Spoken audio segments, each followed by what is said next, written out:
Sekarang ni agak-agak tentera-tentera hak nak jadi penolong kepada Imam Mahdi tu dari mana? Hak banyak dia. Kan memang dia bercampur. Agak-agak mari daripada mana? Afghanistan ke? Pakistan ke? Daripada mana? Clue dia, tengok pada rukun setiap Kaabah kita. Semua akan jadi tempat sasaran dan tempat fitnah paling besar. Kita ada rukun Iraqi, rukun Yamani, rukun Syami, rukun Hajar Aswad. Rukun Iraqi mengarah ke Iraq, kita dah tahu apa jadi pada Iraq. Kita dah tahu apa jadi pada Iraq. Dia jadi fitnah, hancur lebur. Rukun Syami, Syam sekarang, Syria, bergolak, tak berhenti, perang, timbul ISIS macam-macam. Rukun Yamani, Syiah Houthi, orang duk serang macam-macam. Cuba cari tune mana arah Hajar Aswad.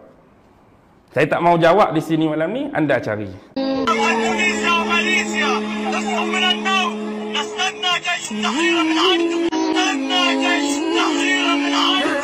Perang terbesar berlaku. Tuan-tuan tahu di mana perang itu berlaku? Syria. Akan berlaku di Syria. Di antara siapa Ustaz? Tentera Imam Mahdi. InsyaAllah kalau kita hidup, kita semua InsyaAllah, kata Rasulullah, dengan pasukan musuh gabungan ke seluruh orang-orang kafir yang di atas muka bumi Allah. Kesemua mereka akan bersatu. Last sekali kita menang. Saya sebut satu benda yang agak menarik, iaitu sebut juga ketika mana umat Islam menang. Tuan-tuan bayang, bila tentera Islam menang, seluruh kekayaan berapa puluh gabungan negara waktu itu, lebih kurang gabungan 70 buah negara, mereka akan meninggalkan kekayaan mereka di situ. Tuan-tuan bayang, Rusia tinggal kekayaan dia, China tinggal kekayaan dia, Amerika Syarikat tinggal kekayaan dia, Itali tinggal kekayaan dia di situ. Waktu tu kata Rasulullah, ketika itulah ghanimah la tuqsam. Ghanimah tidak dibahagikan. Ada hadis tuan, hadis sahih. Ghanimah ni harta rampasan perang. Kerana ketika itu dekat dengan kemunculan Dajjal. Berapa hari je waktu itu dengan tarikh kemunculan Dajjal. Dan ketika itu ada satu suara menipu yang datang ke kem umat Islam ketika mana mereka sedang mengumpulkan ghanimah. Suara menipu itu menyebutkan kharaja fikumud Dajjal, kharaja fikumud Dajjal. Dajjal telah pun keluar. Dia telah masuk ke perkampungan kamu dan bandar kamu. Dia telah pun bertemu dengan ahli keluarga kamu. Baliklah segera. Maka ketika itu pemimpin umat Islam akan menghantar 10 orang panglima perang yang paling hebat untuk pulang dengan segera dan melihat suasana apakah yang dilakukan oleh Dajjal. Kata Rasulullah, aku kenal setiap 10 orang itu. Allah tunjuk ke Nabi. Allah tunjuk. Bukan mereka tu dah lahir. Tidak. 10 itu belum dilahirkan. Akan tetapi Allah buka hijab, Nabi tengok. Sehingga Nabi kata, aku melihat muka mereka seorang demi seorang. Dan aku tahu warna tiap-tiap kuda yang ditunggang oleh mereka. Nabi sebut apa? Kuda. Seolah-olahnya Nabi nak sebut perang ketika itu kembali kepada peralatan lama. Wallahu alam. Saya sendiri pun tak tahu nak sebut macam mana, kita tak tahu. Tapi yang tu antara hadis yang dengan jelas Nabi sebut boleh jadi kata para ulama hari ni juga. Ulama hari ni kata boleh jadi campur di antara peralatan perang yang lama dan juga peralatan perang yang moden. Tak ada benda nafikan. Selepas berapa hari lepas tu keluar Dajjal. Tanda besar kiamat yang pertama. Sampailah turun tanda besar kiamat yang kedua, iaitulah Nabi Isa. Nabi Isa akan turun di Syria. Tuan-tuan, Nabi sebut dalam hadis itu, Nabi Isa akan turun di atas satu menara masjid. Kata para ulama, masjid itu hari ini adalah Masjid Al-Umawi. Ketika mana Imam Mahdi dan Mujahidin sedang qamat. Allahu Akbar, semayang subuh, kata Rasulullah. Ada dua riwayat sahih. Saya sebut satu je supaya tuan-tuan tak keliru kan. Saya pilih riwayat semayang subuh. Syahadu an la ilaha illallah. Imam Mahdi. Nabi Isa turun. Baina mahrudatain. Nabi Isa meletakkan kedua-dua tangannya di atas sayap dua orang malaikat. baina ajnihati malakaini. Malakai dua malaikat. Kan? Nabi Isa pun turun di atas menara. Qad qamatis salatu, qad qamatis salah. Allahu Akbar, Allahu Akbar. Nabi Isa turun tu. Masuk dalam masjid. Kemudian Imam Mahdi telah pun angkat takbir Allahu Akbar. Yang soft belakang ni, mujahidin yang soft belakang ni, yang lambat sikit, angkat takbir ni mereka sebut Isa ibn Maryam, Nabiullah Isa ibn Maryam. Contoh, macam mana mujahidin ni kenal? Ulama sebut mereka ni kenal kerana mereka orang yang belajar, yang mendengar hadis akhir zaman, yang pernah mendengar ciri dan rupa bentuk Nabi Isa yang berambut panjang, yang akan memakai 2 lapis baju ketika dia turun, yang ciri dia sekian secara terperinci Nabi sebut. Dia mesti berilmu. Dia tak ada mujahidin tapi malah mengaji muhung. Sebab tu bila mujahidin yang baris-baris belakang ni lambat sikit angkat takbir, duk betulkan kain pelikat gambarnya kot, wallahu alam, kan, lambat sikit. Bila lambat sikit nampak Nabi Isa turun, yang geng-geng duk ni, oh nampak Isa ibn Maryam. Maka didengari oleh Imam Mahdi. Ketika itu Imam Mahdi berundur ke belakang. Waktu Nabi Isa sampai ke saf, dia pun pegang bahu Imam Mahdi. Dia kata, taqaddam antum umara'u ba'dikum ba'da takrumatullahi li hadhil ummah. Nabi Isa pegang belakang dia. Nabi kata, kamu yang ke depan, kemuliaan Allah kepada umat ini. Tiap-tiap kamu adalah imam kepada umat yang lain. Subhanallah. Ni umat Nabi Muhammad ni. Sehingga turun seorang rasul yang menjadi imam, sepatutnya yang paling warak, yang paling soleh. Memang Nabi Isa lebih tinggi kedudukannya daripada Imam Mahdi. Ini tak ada khilaf. Akan tetapi keistimewaan ini tidak dimiliki oleh Nabi dan Rasul. Ini yang saya sebut ni. No? Beruntung kita jadi umat Nabi Muhammad.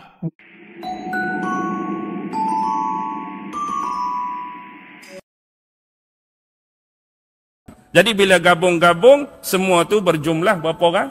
44 orang sahabat Nabi yang meriwayatkan hadis-hadis daripada Nabi waktu dia hidup dengan Nabi, mendengar sendiri perkataan tu dengan telinga mereka dan meyakini dengan hati, jiwa dan perasaan mereka. Akhirnya diriwayatkan kepada sahabat-sahabat, para tabi'in dan seterusnya. Hadis tu sampai pada kita hari ini.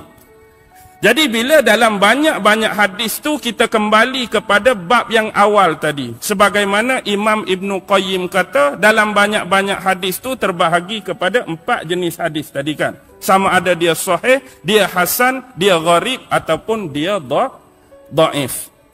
Baki lagi, sahabat-sahabat ni kemudian menuturkan hadis-hadis ni kepada umat-umat selepas mereka. Bila sebut umat selepas sahabat, dia dipanggil tabi'in. Antara 5 tabi'in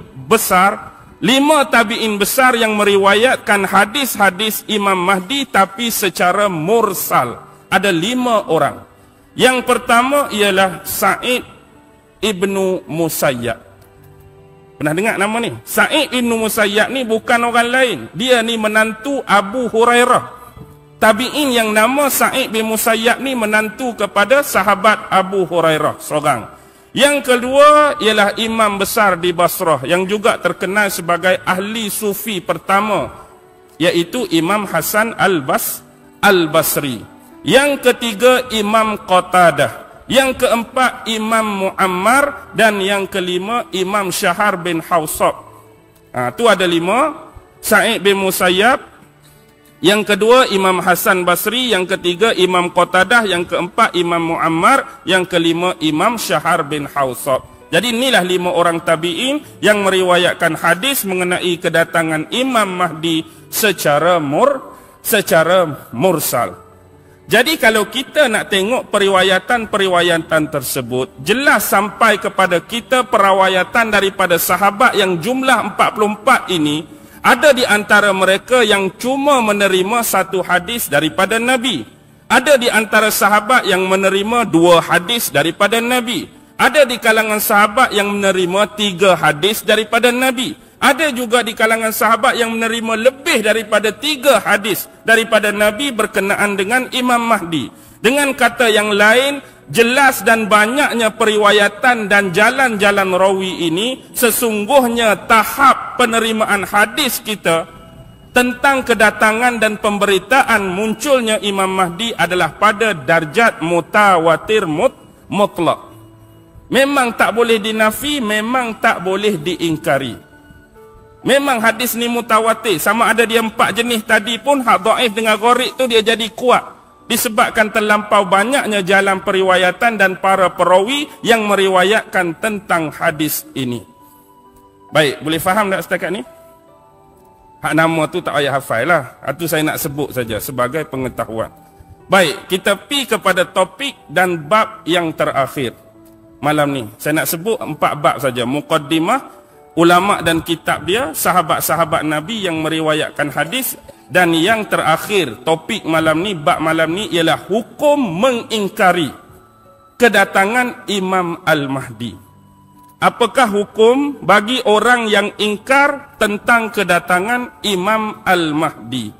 Baik, ulama-ulama bersepakat dalam menentukan hal yang disebutkan bagi tajuk, bagi topik ini. Hukum orang yang ingkar kedatangan Imam Mahdi terbahagi kepada 2 jenis. Terbahagi 2 jenis, dengar betul-betul. Yang pertama, ada satu grup, ada satu kumpulan yang mereka ni hanya mengingkari hadis-hadis yang datang tentang pemberitaan kedatangan Imam Al-Mahdi.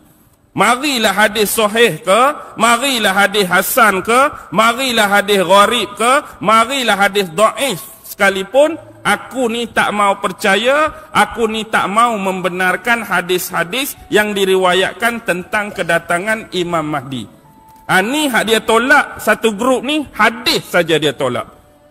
Tetapi hak yang kedua ni, dia menolak bukan dalam konteks hadis. Dia menolak batang tubuh terus.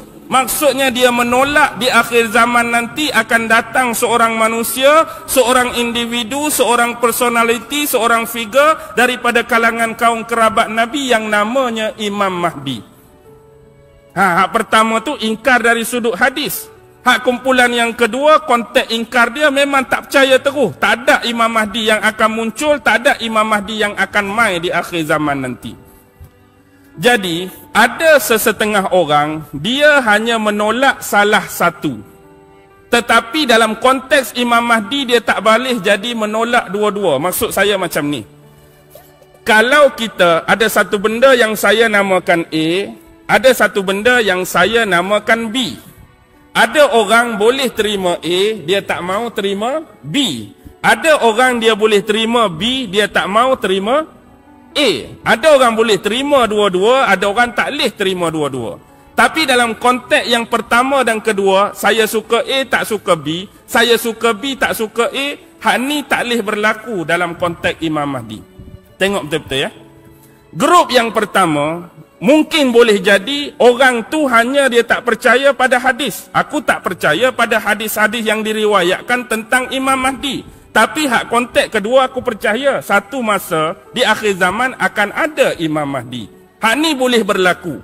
Tetapi kalau kita nak buat terbalik tadi, aku percaya pada hadis tapi aku tak percaya Imam Mahdi mai, dia jadi macam tak berapa logik. Betul tak? Dia nak percaya hadis saja. Hadis percaya. Tapi orang hak nak mai tak percaya ni payah dia nak buat macam konteks hak AB tadi. Kalau setakat tak percaya hadis, Imam Mahdi yang betul bertubuh fizikal tu mai, boleh terima lagi. Tapi kalau percaya hadis tapi tak percaya orang nak mai, orang kata apa tu? Tak masuk akal lah. Hadis dia hang percaya, tapi dia nak mai hang tak percaya. Dia tak boleh. Yang kita nak percaya dua-dua. Hadis tentang kedatangan dia pun kita percaya, kedatangan dia di akhir zaman pun kita percaya. Tetapi hak tak bolehnya apa je? Hadis pun tak percaya, Imam Mahdi pun tak tahu ke mana. Baik. Hukuman di sini ialah saya nak bawa satu riwayat. Kita pi kepada bab yang pertama tadi. Saya sebut salah seorang imam yang menulis kitab tentang kehadiran Imam Mahdi ini, nama Imam Ibnu Hajar Al-Haytami. Kitab dia Sawa'iqul Mukhriqah. Kitab dia yang kedua Al-Qaulul Mukhtasar fi Alamatil Mahdiyil Muntazar. Kita nak rujuk kepada kitab hak nombor 2, Qaulul Mukhtasar fi Alamatil Mahdiyil Muntazar. Dalam kitab tu dia bawa satu riwayat yang diriwayatkan oleh Abu Bakar Al-Iskafi. Dia ambil riwayat salah seorang nama periwayat Abu Bakar Al-Iskafi dalam kitab Abu Bakar tadi yang bernama Fawaidul Akhbar. Jadi dia ambil hadis tersebut dan saya nak bentang hadis tersebut malam ni untuk kita melestarikan hukuman bagi orang yang mengingkari kedatangan Imam Mahdi. Jadi secara bahasa Melayu ayat yang mudah, Nabi SAW bersabda, barang siapa yang mendustakan kedatangan Dajjal, maka kafirlah dia. Dan barang siapa yang mendustakan kedatangan Al-Mahdi, juga kafirlah dia. Barang siapa yang mendustakan kedatangan Dajjal, dia anggap Dajjal tu cerita dongeng, Dajjal tu bohong, jadi kafirlah dia. Dan satu lagi, barang siapa yang mendustakan Al-Mahdi, kedatangan dia, maka kafirlah dia. Baik, dengar betul-betul lah. Kita takut bila kita belajar hadis, kita faham ikut otak kita sendiri. Apa yang dimaksudkan dengan kafir? Yang dimaksudkan dengan kafir oleh ulama-ulama ialah, kafir di sini bermaksud mengingkari salah satu daripada dua benda yang kita sebut di depan tadi. Kafir di sini bermaksud mengingkari tentang adanya hadis-hadis, mengingkari tentang adanya periwayatan-periwayatan tentang kedatangan Al-Mahdi. Satu lagi ialah mengingkari tentang kedatangan Al-Mahdi dalam bentuk sosok tubuh fizikal itu sendiri. Jadi kafir di sini bukan sebenarnya kafir mutlak yang boleh mengeluarkan dia daripada Islam. Sebab apa? Sebab bab Imam Mahdi bukan termasuk perkara pokok dan usul dalam akidah kita. Ke ada tadi percaya dan beriman kepada Imam Mahdi dalam 6 tu? Ada ke tak? Tak ada. Dia tak boleh mengeluarkan seseorang tu sampai jadi kafir. Sebab dia hanya perkara furuk dalam hal akidah. Perkara furuk, dia hanya kafir bermaksud mengingkari. Bukan kafir mutlak yang keluar daripada agama Islam. Jadi lepas ni bila kita baca hadis ni, jangan nak cepat memvonis orang lain. Jangan cepat nak hentam orang lain. Hantar percaya dah jamai, kafir lah. Mana dalih? Oi, hadis tu ustaz baca semalam. Padahal ustaz hurai lagu lain.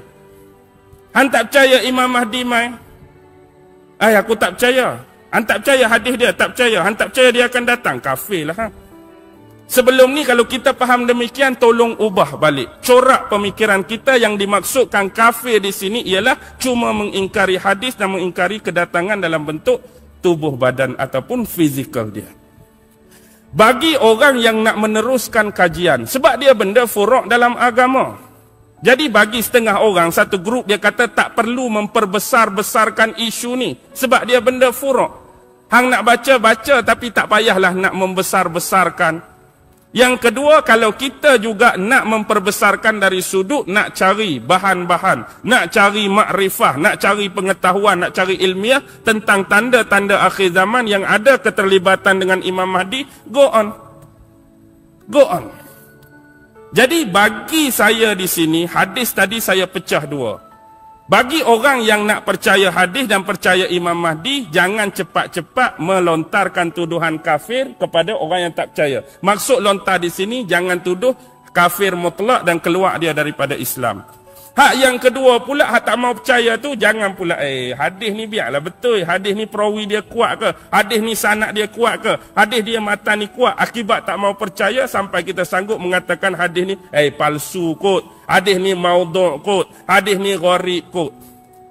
Sebab dikatakan bahawa riwayat daripada Ibnu Khaldun, dia mengatakan salah seorang periwayat bagi hadis ni adalah salah seorang yang diiktiraf sebagai pemalsu hadis. Salah satu periwayat pemalsu hadis. Tapi kita kena tengok juga orang yang lontarkan tuduhan ni. Siapa dia? Ibnu Khaldun ni terkenal dan berkemahiran. Otentik dia bidang apa? Sirah, sejarah dan pengembaraan. Dia tak ada otoriti dan otentik dalam bidang hadis. Walaupun begitu, kita hormat pandangan dia. Kita terima pandangan dia, tapi sebab dia tak ada autoriti, kemahiran dan berkepakaran bidang ni, ulama-ulama buat tak tahu je lah. Sebab itu, sebab dia tolak salah seorang periwayat tadi, dia terus menolak terus konsep Al-Mahdi. Hanya kerana menganggap salah seorang periwayat tu ialah orang yang memalsu hadis, dia tak terima terus adanya konsep Imam Mahdi. Benda ni dongeng-dongeng saja dalam agama, rekaan dan dibuat-buat. Ini bahaya juga lagu ni. Hanya kerana benda tu kita tolak terus riwayat kuat hak lain. Dah seorang hak lagu tu, kalau nak kata dhaif ke, kalau nak kata palsu, lepas tu hak sahih tu nak tolak ke mana? Hak sahih tu dia menguatkan hak lain. Jadi kita kena pandai timbang. Sebab kitab banyak, hadis banyak, sahabat banyak yang riwayat. Jadi salah seorang Grand Sheikh Al-Muhaddisin, iaitu Syekh Abdullah bin Sadiq. Tak ada kena mengena dengan Sadiq Segaraga. Syekh Abdullah bin Sadiq saja. Dia ni Grand Sheikh dalam bidang muhaddisin. Cuma untuk bab Imam Mahdi dia kata apa? Dia kata barang siapa yang mengaku, barang siapa yang mendakwa, barang siapa dia klaim dirinya adalah Imam Mahdi, sebenarnya dia telah melakukan kedustaan, pembohongan dan penipuan. Dia kata kalau hari ni ada orang dakwa, ada orang klaim, ada orang nisbahkan dia ni adalah Imam Mahdi yang Allah nak lantik di akhir zaman tu, sebenarnya dia sedang berbohong, menipu dan berdusta. Dan berdosalah sambungan, berdosalah bagi mereka yang mengaku dan membenarkan dakwaan dia. Tiba-tiba ada seorang mengaku Imam Mahdi, kita pun mengaku. Betul tu, tengok dengan sifat dia kuasa Imam Mahdi sungguh. Kita membenarkan dakwaan dia jadi Imam Mahdi, kita pun jatuh pada tahap berdosa. Sedangkan tiada sesiapa pun yang mengetahui tentang hakikat sebenar Imam Mahdi kecuali selepas kemunculan dia yang hakiki dan sebenar. Jadi bila dia betul-betul muncul dan diiktiraf oleh semua orang ramai, barulah kita boleh mengiktiraf dia Imam Mahdi. Jadi kalau hari ini dia seorang saja mengaku dan 2-3 orang pengikut dia kata Imam Mahdi, boleh tak kita nak kata dia Imam Mahdi? Sebab Imam Mahdi ni kita kena relate dengan hadis Nabi, sifat-sifat dia. Kalau nak kira mengaku ni, siapa-siapa boleh mengaku tak? Hak ciri-ciri hak ada. Contoh Imam Mahdi berdahi luas. Saya dahi luas juga. Aku pun nak mengaku juga. Imam Mahdi bertelinga pepes. Saya seorang saja bertelinga pepes. Nak tahu telinga pepes macam mana? Cuba tengok telinga saya. Orang lain biasa telinga macam ni. Tak, kalau kata nak mengaku ni, pasal saya bukan nak mengaku ni. Macam nak tengok contoh kalau kata nak mengaku. Telinga pepes, dahi luar aku ada. Telinga pepes pun aku telinga pepes. Boleh nak mengaku. Kita sedar kita ni siapa? Siapa kita ni nak mengaku Imam Mahdi?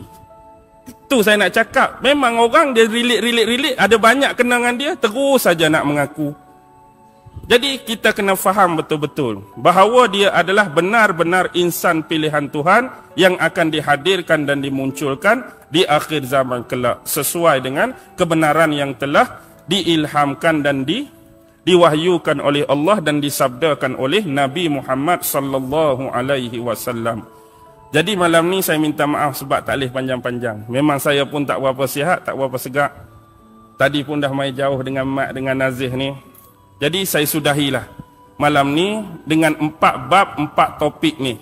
Pertamanya secara umum muqaddimah, yang kedua nama-nama ulama dan kitab karangan mereka yang menceritakan tentang hadis kedatangan Imam Mahdi. Bab ketiga ialah sahabat-sahabat yang meriwayatkan hadis-hadis daripada Nabi tentang kedatangan Al-Mahdi. Dan yang keempat tadi, yang terakhir, hukum mengingkari kedatangan Imam Al-Mahdi. Dan insya-Allah pada pertemuan yang kedua kita akan bermula dengan asal-usul Imam Mahdi, nasab keturunan Imam Mahdi insya-Allah. Wabillahi taufiq wal hidayah. Wassalamualaikum warahmatullahi wabarakatuh. Turki itu sudah Eropah. Selepas Turki, semua negara Eropah. Negara Eropah. Jadi mereka akan turun, Allahumma salli ala sayyidina Muhammad, tentera ni daripada Rom berhimpun di situ. Kekuatan mereka dihimpunkan di situ. Ketika Al-Imamul Mahdi mendengar bahawa tentera-tentera musuh telah pun menghampiri tentera Imam Mahdi yang telah menawan Baitul Maqdis ketika itu. Sebelum mereka masuk, sebab tak jauh mana tuan-tuan, mereka berhimpun di Dabiq, Syria. Baitul Maqdis di Palestin. Syria dan Palestin sebelah-sebelah, negara jiran. Maka Imam Mahdi pun bawa tentera dia keluar.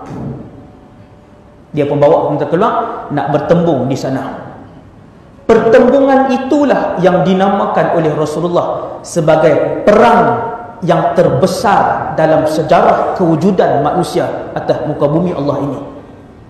Tuan-tuan, perang tu yang disebutkan dengan nama Al-Malhamatul Kubra, hari percincangan daging terbesar.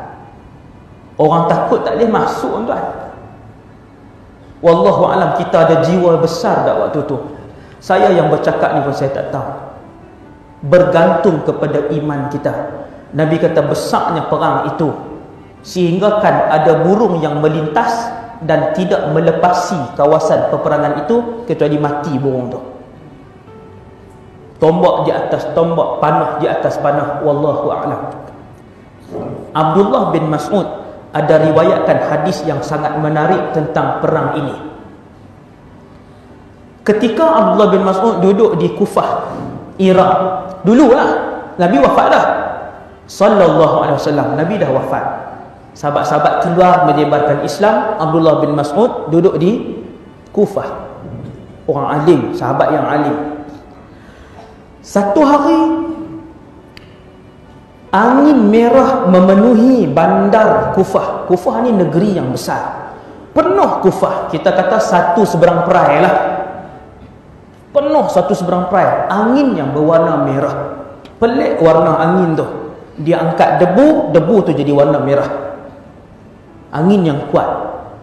Orang pun tuju kepada Abdullah bin Mas'ud kerana dia sahabat Nabi. Mereka pun pergi kat dia dengan suara yang tidak terlalu kuat. Kata Abdullah bin Mas'ud, seorang laki-laki mai kat aku, wahai Abdullah bin Mas'ud, wahai Abdullah bin Mas'ud, telah berlaku kiamat, telah berlaku kiamat. Pasal apa? Pasal satu Kufah tukar jadi warna merah keorengan. Entah habuk mana yang diangkat oleh angin tadi. Apa sahabat ni buat? Sahabat ini sahabat kanan Nabi, bukan sahabat-sahabat kecil. Bila orang pakat riuh mai kat dia macam ni lah. Dia yang waktu tu sedang duduk macam tu, dia pun bangun, duduk. Kana muttaki'an fajalas. Dia pun duduk. Dia kata, lah, tidak. Sesungguhnya tidak akan berlaku kiamat sehinggalah harta warisan tidak lagi dibahagikan, tidak sempat dibahagikan, dan juga harta rampasan perang juga tidak sempat dibahagikan. Ilmu ni yang keluar daripada mulut Abdullah ni ilmu. Dia kata takkan berlaku kiamat. Tuan-tuan nampak tak orang alim timbang suasana ni macam mana? Bila satu Kufah jadi merah, orang semua jadi huru hara. Orang pakat menjerit kat dia, kiamat dah, kiamat dah. Dia bangun, dia duduk dengan keadaan yang tenang. Dia kata tidak. Kiamat takkan berlaku sehinggalah harta rampasan perang tidak sempat dibahagikan. Apa dia ni? Lalu dia tunjukkan tangan dia ke Syria, ke Syam. Ke Syam. Bila dia tunjukkan tangan dia ke Syam, dia pun kata, sekumpulan tentera musuh Islam akan dihimpunkan di sana. Hadis ni lah. Hadis Dabiq tadi ni. Tapi ni hadis lain pula, menceritakan perkara yang sama. Abdullah bin Mas'ud kata, dia sambil dia tunjuk tangan dia pergi ikut Syam, Syria tu, dia kata musuh-musuh Allah akan menghimpunkan tentera mereka di sana, dan di sana jugalah tentera-tentera Allah akan dihimpunkan. Nampak tak tuan? Imam Mahdi pun akan himpunkan tentera dia di Syam, Rom dengan jumlah dia yang wallahu alam berapa ramai waktu tu, juga akan himpunkan tenteranya di Syam. Semua di Syam. Ibn Mas'ud pun tahu hadis tu, dia tunjuk ke sana. Dia cerita ketika itu akan berlaku satu peperangan yang besar. Sahabat tanya, sahabat dengan bukan sahabat, minta maaf, tabi'in waktu tu tanya, ar-Rum ta'ni Wahai Ibnu Mas'ud, adakah kamu maksudkan Rom? Ibnu Mas'ud kata, ya. Aku maksudkan tentera musuh yang menghimpunkan kekuatan di Syam itu adalah Rom. Mereka akan himpunkan sejumlah kekuatan. Ibnu Mas'ud cerita, sehinggalah mereka berbai'ah sesama mereka untuk berperang sampai mati, dan tidak akan balik kecuali menang. Musuh tekad macam tu, tuan-tuan. Ketika itu tentera Rom yang bergabung itu masing-masing bertekad untuk mati dan takkan balik kecuali menang. Kata Ibnu Mas'ud, begitu juga dengan mujahidin yang menjadi tentera Allah. Mereka juga berbai'ah untuk mati ataupun balik sebagai orang yang menang. Bertembung tu. Kemudian perang, kata Ibnu Mas'ud, bertempur, jumpa. Mereka berperang daripada pagi sampailah malam. Mereka berhenti kerana gelapnya malam. Larat ke, tuan-tuan? Nak jadi tentera Imam Mahdi, saya bukan takut-takutkan kita semua, tetapi saya bagi tahu benda ni supaya kita bersedia fizikal dan mental kita kalau kita sempat zaman itu. Kata Ibnu Mas'ud, peperangan hari pertama akan bermula daripada pagi sampailah malam. Mereka berhenti pada malam itu kerana kegelapan malam menghalang mereka berperang. Kita duk buat kerja dalam aircon pun, kerja duk nak balik awal tengok jam pukul 3 nak cungit. Kena punch card pukul 4.30. Tak larat lah hari ni, berasa lenguh. Tak payah. Duk buat lenguh ni tak payah. Malam, tuan-tuan, sampai malam. Kata Ibnu Mas'ud, fayafi'u haula'i wa haula. Malam itu walaupun berhenti perang, masing-masing kumpulan duk berjaga. Pula dah. Jaga ni maksudnya bersedia. Kemudian bila masuk hari yang kedua, mujahidin tentera-tentera Allah meletakkan syarat untuk mati syahid ataupun pulang sebagai orang yang menang. Begitu juga tentera musuh. Ibn Mas'ud nak bagi tahu, kata dua-dua semangat. Bertembung hari yang kedua, berperang dengan pembunuhan yang besar, terbesar dalam sejarah manusia, terbesar. Tuan-tuan, Nabi sebut peperangan itu lam yura mithluha qat, tidak pernah disaksikan seumpamanya sekali-kali. Lebih besar daripada perang dunia pertama, lebih besar daripada perang dunia kedua dan sebagainya. Agak-agak berapa juta orang terlibat, tuan. Hadis Nabi sendiri sebut tak pernah berlaku sebesar itu angka yang menyertainya.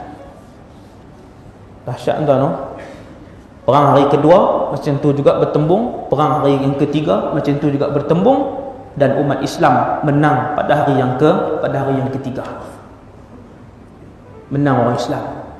Tentera Rom ramai yang terbunuh, mereka berundur. Agak-agak, tuan-tuan, lah, bila perang nanti, tentera kita ramai ke tentera Rom yang ramai? Jawapan dia sudah tentu tentera Rom yang jauh lebih ramai. Itu adalah sunnah yang berlaku kepada semua para nabi dan rasul apabila berperang, kecuali Nabi Sulaiman alaihissalam. Nabi Sulaiman ni sebab dia boleh arah jin, dia boleh arah semua binatang. Siapa nak perang dengan dia? Siapa nak lawan dengan dia? Ratu Sabak pun menyerah diri, tak dan perang. Nabi Daud alaihissalam juga memimpin pasukan perang. Jumlah tentera yang dipimpin oleh Nabi Daud berpuluh kali ganda lebih kecil daripada jumlah tentera yang dipimpin oleh Jalut. Tengok, Nabi, semua tentera Nabi sikit. Sebab tu, tuan-tuan, jangan gerun apabila kita melihat tentera Imam Mahdi yang kecil. Yakinlah bahawa itulah sunnah yang berlaku kepada semua tentera para Nabi dan Rasul, kerana kemenangan akan menjadi milik mereka, kerana Allah Subhanahu Wa Taala akan bersama dengan pasukan umat Islam. Yakin hak tu, insya-Allah. No? Akhirnya mereka menang. Ketika menang itulah tuan-tuan sekalian, waktu menang itulah mereka duk tengah bahagikan harta rampasan perang dan juga miras. Miras ni apa nama ni, harta waris tu, warisan tu. Waktu duk tengah bahagi-bahagi itu, mai satu suara itu adalah daripada syaitan. Dia menjerit, dia kata, sesungguhnya Dajjal telah pun keluar. Dia masuk cerita Dajjal 9.20 dah. Tuan-tuan, Dajjal akan keluar setelah Imam Mahdi mengalahkan kumpulan ini. Waktu tu dia keluar. Di zaman dia macam tu, Imam Mahdi, Dajjal dan Nabi Isa akan hidup sezaman. Mereka akan bertemu muka sezaman, satu zaman. Maksudnya ustaz, kalau Dan duduk dengan Imam Mahdi ni, Dan tengok Dajjal lah. Ya, sempatlah melihat. Kalau tak mati waktu perang tu lah. Mereka pun ada menjerit, Dajjal dah keluar. Waktu tu lah umat Islam banyak yang tinggal reta-reta ni. Yang ni lah yang dimaksudkan Ibnu Mas'ud, kiamat takkan berlaku sehinggalah harta rampasan perang tidak dibahagikan. Padahal harta itu adalah harta yang paling mewah sekali. Payang tengok tuan-tuan, kekayaan waktu tu ditinggalkan oleh semua orang Islam kerana mereka lebih sayangkan ahli keluarga mereka daripada dihasut dan dikafirkan oleh Dajjal. Paling depan sekali adalah 10 penunggang kuda yang saya sebut tak saat ni. Nabi kata waktu tu yang akan mengetuai misi balik pi ke kampung untuk mempertahan dan menyelamatkan anak isteri masing-masing tadi ni adalah 10 penunggang kuda terhebat di zaman itu, kata Nabi. Aku kenal nama mereka dan aku kenal nama ayah-ayah mereka. Tuan-tuan, hadis sahih. Nabi bersumpah, wallazi nafsi biyadihi, dan demi yang nyawaku pada tangan Allah, inni la a'rifu asma'ahum, aku tahu nama penunggang-penunggang kuda itu, wa asma'a abaihim, dan nama ayah-ayah mereka, wa alwana khuyulihim, bahkan aku tahu warna kuda-kuda yang ditunggang oleh mereka. Mereka adalah pasukan penunggang kuda terhebat ala zahril ardi yawma idzin, di atas muka bumi Allah ketika itu, kata Nabi. Tengok tuan, mukjizat Rasulullah. Allah sampaikan kepada Nabi tentang benda gaib ni. Allah sampaikan kepada Nabi. Maksudnya Nabi diperlihatkan oleh Allah perjalanan 10 orang tu. Nabi duduk tengok kuda tu, duduk. Bahkan Allah bagi tahu kat Nabi nama seorang-seorang. Hak ni bin apa, hak ni bin apa. Sallallahu alaihi wasallam. Depa pun balik tengok bukannya Dajjal. Kemudian Rom mai balik. Tentera Islam pun dipimpin semula oleh Imam Mahdi, pi balik dan mengalahkan mereka tu hanya dengan takbir, Allahu Akbar, Allahu Akbar. Begitulah, kalah puak ni, mereka pun lari, kalah teruslah. Waktu tu Imam Mahdi pun menguasai kawasan tu pula. Banyak kawasan dikuasai oleh Al-Imamul Mahdi sampai akhirnya habis dah last tuan, saya pun habis. Imam Mahdi pun balik ke Syria. Kali ni pasal apa saya sebut Syria walaupun Nabi tak sebut Syria? Sebab ada hadis Al-Imamul Mahdi